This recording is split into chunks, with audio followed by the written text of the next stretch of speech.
Дагы бир жолу саламатсыздарбы? Кезекте ушул навестин астындагы минивэн унааларын тартууга келип жетти. Көпчүлүгүңүздөр комментарийде навестин астындагы минивэндерди тарт депсиздер. Азыр мен ушу тартып көрсөтөм. Ушул Honda Elysion'дон тартып көрсөтөм. 2006 жылы чыгарылган 3 объемдо 4ВД. Баасын жазбаптыр. Эгер сиздерге жакса, кызыксаңыздар, ушул өзүңүздөр чалып, сырап билип көрөсүздөр. Машинанын айнектери бир аз чаңыраак экен, ичин тартканга жакшы тарта албадым. Ушундай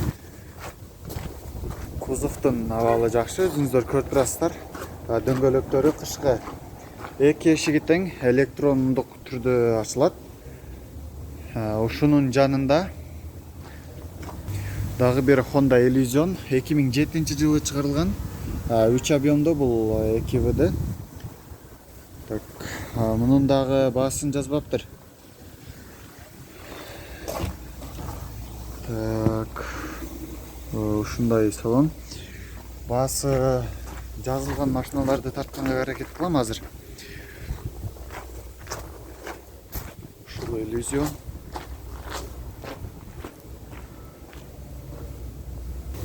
Honda Odyssey Absolute 2002 жылы чыгарылган 2-3 объемдо $7300. 4ВД бул дагы. Кузовду өзүңүздөр көрдүңүздөр, эч кандай жасала турган жери жок.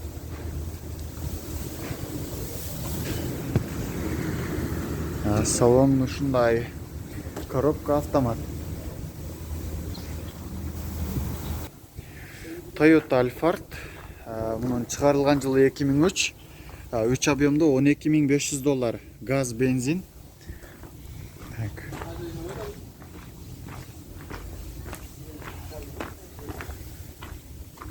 Salon ушундай, отургучтар велюр, монитор бар.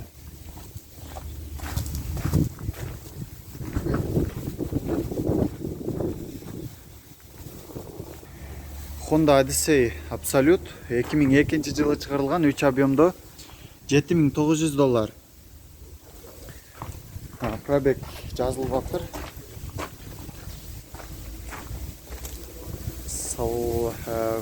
Ушундай кузов, арткы камерасы бар, эч кандай урулган, чийилген жери жок.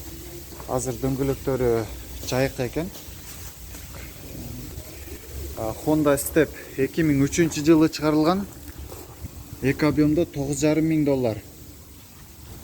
Коробка автомат, дөңгөлөктөрү жайкы.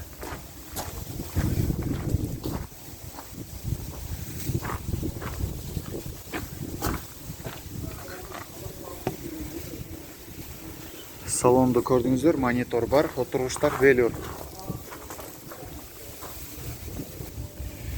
Toyota Ipsum чыгарылган жылы 2004, 2-4 объемдо $8800. Пробег 207 000 км жүргөн.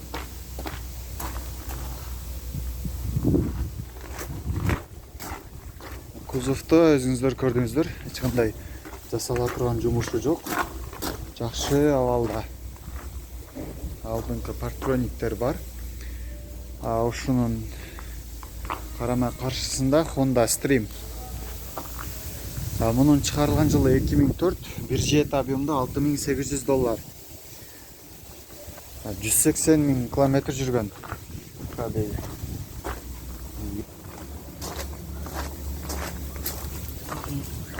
Дөңгөлөктөр төртөөсү тең, кышкы.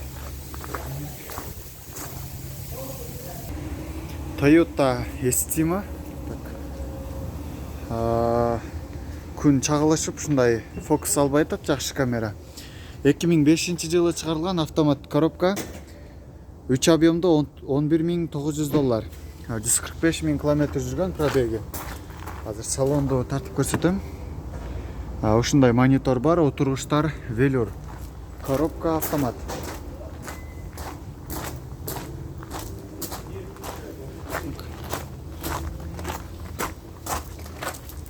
кузовда жасала турган жумушу жок. Өзүңүздөр көрдүңүздөр. 4ВД газ, бензин. Honda Elysion 2004-жылы чыгарылган, объем 3, 2ВД. Баасы $11.500. Пробег 171 000 км жүргөн.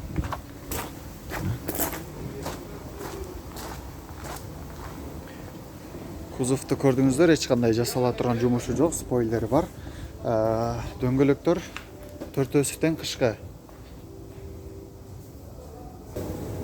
Mitsubishi Delica 2004-жылы чыгарылган. Баасы $12.300, объем 3, пробег 191 000 км жүргөн.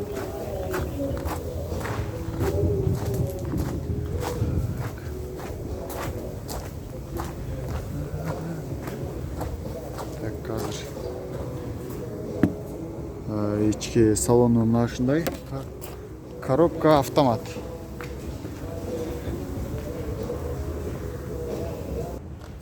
Toyota Alphard 2014-жылы чыгарылган. 3.5 объемдо 4ВД. Баасы $36.500. Пробег 165 000 км жүргөн. Салон азыр жабык. Ушундай кожаный салон, коробка автомат, монитор бар.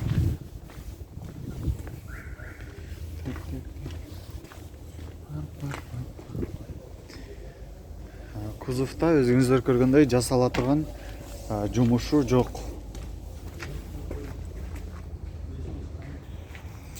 Toyota Estima жакшы фокус албай атат. Бир жагы караңгы болгондугуна байланыштуу.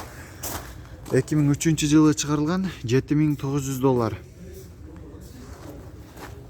Пробег 193 000 км жүргөн. Дөңгөлөктөрү азыр кышкы. Кузовда жасала турган жумушу жок. Өзүңүздөр көрүп турасыздар азыр. Камера фокус алат. Арткы камерасы бар. Дөңгөлөктөр кышкы.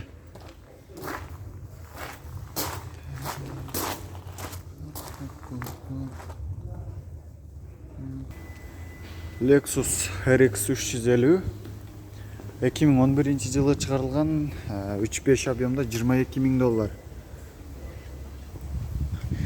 Дөңгөлөктөрү кышкы, кузовдун абалы жакшы, өзүңүздөр көрүп турасыздар. Арткы камерасы, парктрониктери бар. Дөңгөлөктөр титан дискада кышкы. Ушундай салон. Коробка автомат. Пробег жазбаптыр. Nissan Leaf, бул электромобиль, өзүңүздөр билсеңиздер керек. Чыгарылган жылы 2014, США-дан чыккан экен, Америкадан. Хэтчбек. $11.800.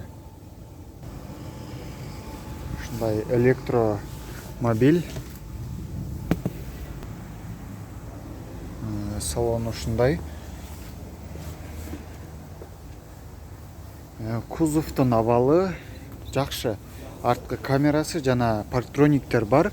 Машина эч кандай эч жерге сызылган же тийип кеткен эмес. Азыр абалы жакшы. Lexus RX. Бул NX болуп кетет экен. Lexus NX 200. 2015-жылы чыгарылган окшойт. Бул жакта жазуусунда караганда. Объем 2 дейт. США-дан, Америкадан келген. ДТПга катышкан эмес. Байланыш номери өзүңүздөр көрүп турасыздар. $31.900.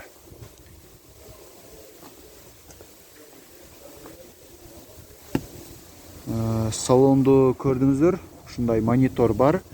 Коробка автомат. Арткы камерасы, парктрониктер бар. Бардыгы жайында жакшы алды.